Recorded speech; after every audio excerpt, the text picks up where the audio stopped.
Hello everyone, this is Ramu. Welcome to Retake. ఈ వీడియోలో మనం రెసిస్టెన్స్, రెసిస్టివిటీ, కండక్టివిటీ గురించి డిస్కస్ చేస్తాము. ప్రీవియస్ వీడియోలో మనం ఓమ్స్ లా గురించి డిస్కస్ చేసాము. ఓమ్స్ లా ఏమని డిఫైన్ చేస్తుంది అంటే potential difference directly proportional to current passes through it. ఇగోండి, potential difference directly proportional to current passes through it. దీన్ని మనం ఏమని రాయవచ్చు అంటే దీనికి పంపిస్తే V/I అని రాసుకోవచ్చు. That equal to constant. మనం కాన్స్టెంట్ ని రిమూవ్ చేస్తే మనకు R వస్తుంది. ఇక్కడ కాన్స్టెంట్ నథింగ్ బట్ R అనమాట. ఇక్కడ R అంటే రెసిస్టెన్స్ అవుతుంది. R అంటే రెసిస్టెన్స్ అవుతుంది. ఓకే, దీన్ని మనం ఏమని రాయవచ్చు? R ఈక్వల్స్ V/I అని రాసుకోవచ్చు. యూనిట్ ఆఫ్ R అంటే unit of resistance is volt per ampere. Volt per ampere, దాన్ని మనం ఓమ్స్ అంటాము. దాన్ని మనం ఓమ్ అంటాము. అంటే దాని మీనింగ్ ఏంటి? ఇక్కడ ఓమ్ అంటే volt per ampere and ohm is unit of resistance.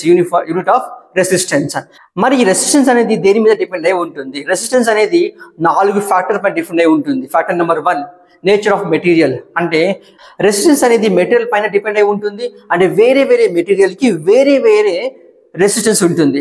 అలాగనే ఇది లెంత్ పైన డిపెండ్ అయి ఉంటుంది. లెంత్ పైన డిపెండ్ అయి ఉంటుంది. అంటే లెంత్ పెరిగే కొద్ది రెసిస్టెన్స్ పెరుగుతుంది. అలాగనే ఇది టెంపరేచర్ పైన డిపెండ్ అవుతుంది. టెంపరేచర్ పైన డిపెండ్స్ అవుతుంది. సో టెంపరేచర్ చేంజ్ అవుతున్న కొద్ది రెసిస్టెన్స్ కూడా చేంజ్ అయిపోతూ ఉంటుంది. అలాగనే ఇది ఏరియా ఆఫ్ క్రాస్ సెక్షన్, అంటే దాని యొక్క థిక్నెస్ పైన డిపెండ్ అయి ఉంటుంది. So area of cross section change అవుతున్న కొద్ది ఆ రెసిస్టెన్స్ కూడా చేంజ్ అయిపోతూ ఉంటుంది అనమాట.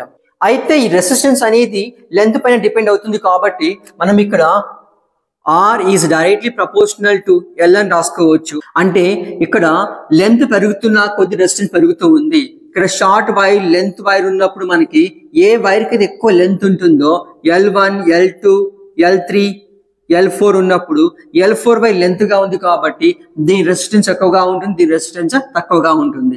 అలానే ఈ రెసిస్టెన్స్ అనేది ఏరియా ఆఫ్ క్రాస్ సెక్షన్ పైన డిపెండ్ అయి ఉంటుంది. అంటే ఏరియా పైన, థిక్నెస్ పైన.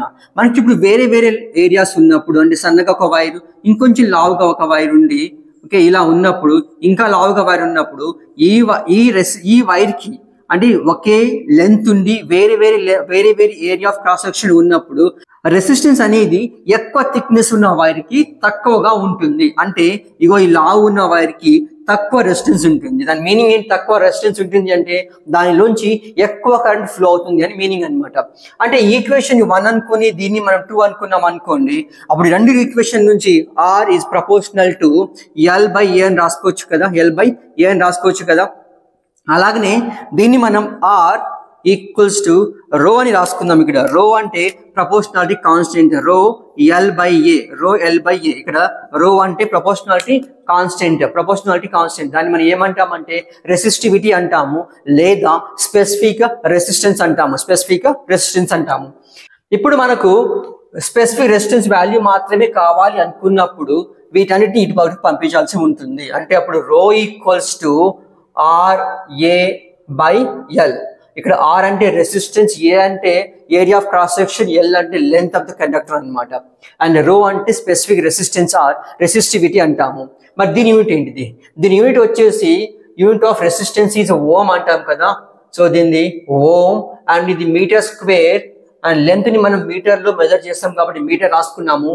మీటర్ స్క్వేర్ నుంచి ఒకటి పోతే మనకి unit of resistivity is ohm meter అవుతుంది. ఓమ్ మీటర్ అవుతుంది. ఓకే, దీన్ని మనం ఓమ్ అని ప్రొనౌన్స్ చేయాల్సి ఉంటుంది. Ohm meter is unit of resistivity అంటాము. ఇక్కడ రెసిస్టివిటీ అనేది ఒక మెటీరియల్ కి ఒకే రకమైన రెసిస్టివిటీ ఉంటుంది. అంటే గోల్డ్ ఉందనుకోండి, ఆ గోల్డ్ కి ఒకే రకమైన రెసిస్టివిటీ ఉంటుంది. దాని లెంత్ తో సంబంధం లేదు, దాన్ని విడ్త్ తో సంబంధం లేదు, మనకి థిక్నెస్ తో సంబంధం లేదు. అలానే కాపర్ ఉందనుకోండి, ఆ కాపర్ కి ఒకే రకమైన రెసిస్టివిటీ ఉంటుంది. కాపర్ ఎంతైనా ఉండవచ్చు, 1 kg, 2 kg, 100 kg, దానికి ఒకే రెసిస్టివిటీ ఉంటుంది. లెంత్ సంబంధం లేదు, ఎంత లెంత్ అయినా ఉండవచ్చు, ఒకటే రెసిస్టివిటీ ఉంటుంది. రైట్? అంటే దాని మీనింగ్ ఏంటి? ఇక్కడ రెసిస్టివిటీ అనేది దాని యొక్క లెంత్ పైన ఇంకా థిక్నెస్ పైన డిపెండ్ అవ్వదు. మరి దేనిపైన డిపెండ్ అవుతుంది? దాని నేచర్ పైన డిపెండ్ అయి ఉంటుంది. అంటే నేచర్ ఆఫ్ మెటీరియల్ పైన డిపెండ్ అయి ఉంటుంది. అలాగే టెంపరేచర్ పైన డిపెండ్ అయి ఉంటుంది. టెంపరేచర్ పెరిగిపోతూ ఉంటే రెసిస్టివిటీ అనేది పెరిగిపోతూ ఉంటుంది. అంటే రెసిస్టివిటీ అనేది ఓన్లీ 2 ఫ్యాక్టర్ పైన మాత్రమే డిపెండ్ అయి ఉంటుంది. ఒకటి నేచర్ ఆఫ్ మెటీరియల్, రెండోది టెంపరేచర్. కానీ ఇది లెంత్ పైన, ఏరియా ఆఫ్ క్రాస్ సెక్షన్ పైన డిపెండ్ అవ్వదు. అదే రెసిస్టెన్స్ అయితే అది 4 ఫ్యాక్టర్ల పైన డిపెండ్ అయి ఉంటుంది. అవి ఏంటిది? Length, area of cross section, temperature, ఇంకా నేచర్ ఆఫ్ మెటీరియల్. ఈ రెసిస్టివిటీ అనేది nature of material which oppose the flow of charges in a material. అంటే మెటీరియల్ ఇది నేచర్ ఒక మెటీరియల్, ఇది దాంట్లో నుంచి ఎలక్ట్రాన్స్ ఫ్లోని తగ్గిస్తూ ఉంటుంది.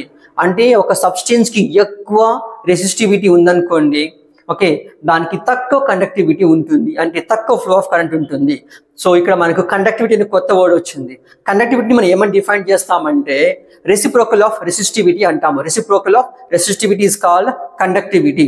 అయితే మనం కండక్టివిటీని సిగ్మాతో డినోట్ చేస్తాము. అండ్ 1/రెసిస్టివిటీ దీని యూనిట్స్ ఏంటి అంటే దీనికి రివర్స్ లో ఉంటుంది. అంటే ఏమై ఉంటుంది 1/ఓం మీటర్. దీన్ని ఇంకోలా కూడా రాయవచ్చు. ఏమని రాయవచ్చు అంటే ఓం